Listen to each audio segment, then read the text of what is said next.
It's over. It's so over. The only number I memorize is my own, which is pretty useless, except on websites when you're filling out your information. But what about if you lose your phone? What am I gonna do? Call my number?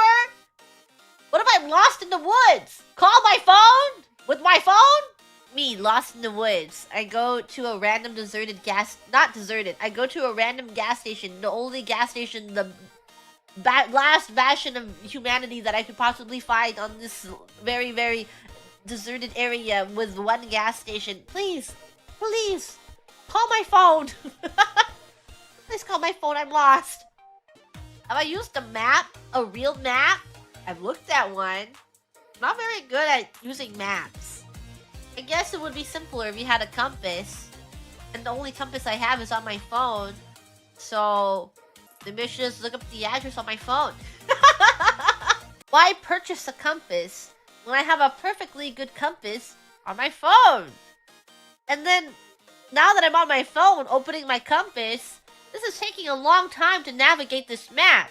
Why don't I just pull out my Maps app? You can approximate directions using the sun? Ew. What if you go blind? Gigi is not surviving the post-apocalypse? Yeah! For another reason entirely. I'm going out by my own hands. Any signs of conflict and struggle? I'm out of there. I'm not living through that. I had this conversation recently.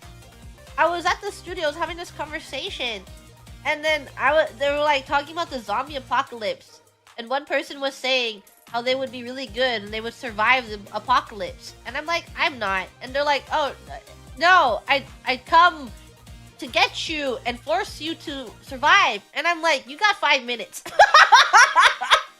You better hustle. You don't have much time. Depends where I am and how soon after the apocalypse it is. Because remember, I am hoping to go through people's house to just look at their stuff. But if it's too late, then, you know, if there's no time for me to look at people's stuff, I'm out of here. I'm going to sneeze. Excuse me. Bless me.